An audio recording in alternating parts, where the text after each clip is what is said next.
Election কমিশনে যারা আছি আমরা কোনো রাজনীতিতে ঢুকতে চাই না, এটা আমি আগেও বলেছি। আমরা কোনো রাজনৈতিক দলের পক্ষে বা বিপক্ষে দাঁড়াতে চাই না, আমরা নিরপেক্ষ থাকতে চাই। আপনারা আমাদেরকে সাহায্য করবেন, আমরা নিরপেক্ষ থাকতে চাই।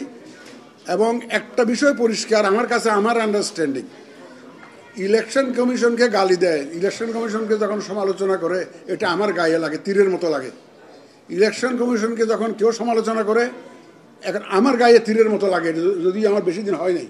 কারণ but because I own this organisation, I belong to this organisation, যে যতদিন আছি, যতক্ষণ আছি, এইটা আমার organisation, I am the guardian of this organisation.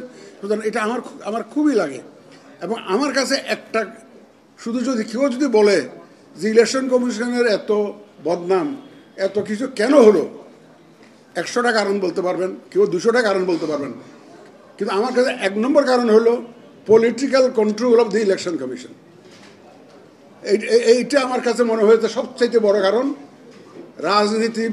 রাজনীতির কাছে ইলেকশন কমিশনকে সঁপে দেওয়া, এইটাই হচ্ছে সবচাইতে বড় কারণ। সুতরাং এইটা যদি বন্ধ করা না যায়, যে রাজনীতিবিদদের influence on the election commission যদি বন্ধ করা না যায়, তাহলে দেখবেন যে আমি মনে করি যে এই আবার সেই পুরানো জিনিস রিপিট হবে। এবং আমার কাছে দেয়ার মে বি 1000 রিজনস, 1000 কারণ থাকতে পারে। সবচাইতে বড় কারণ আমার বিবেচনায় রাজনৈতিক নিয়ন্ত্রণ অন দ্য ইলেকশন কমিশন, এইটা আমার কাছে খুব বড় কারণ মনে হয়েছে অতীতে। এটার থেকে আমাদেরকে বেরিয়ে আসতে হবে, যে কোনোভাবে বেরিয়ে আসতে হবে, নাইলে কিন্তু ইলেকশন কমিশন তার দায়িত্ব সঠিকভাবে পালন করতে পারবে না, আবার সেই পুরানো ইতিহাসের পুনরাবৃত্তি হবে। এটা আমার অন্তরের বিশ্বাস, আমি এটা আন্তরিকভাবে এটা বিশ্বাস করি।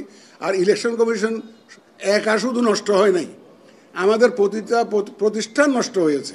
দোষ যদিও সবাই ইলেকশন কমিশনকে দিচ্ছে, কিন্তু আমি তো দেখি যে কোন প্রতিষ্ঠানটা ভালো আছে বলেন, কোন ইনস্টিটিউশনটা অক্ষত আছে বলেন। প্রত্যেকটা যেখানে যাবেন আপনি, যে ডিপার্টমেন্ট আপনি যান না কেন, all the institutions are rotten now. Why? Again, that issue you have to raise, because of the politicalization of the all institutions. যতদিন পর্যন্ত আমরা এই politicization of the institution না বন্ধ করতে পারবো, ততদিন কিন্তু আমাদের আর মুক্তি নাই রে ভাই। এটা আমার খুব দৃঢ় বিশ্বাস করি আমি, এটা আমার খুব আন্তরিকভাবে আমি এটা বিশ্বাস করি।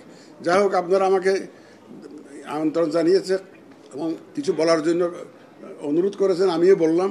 সময়ও নিয়ে ফেললাম, বেশি নিয়ে ফেললাম বোধহয়।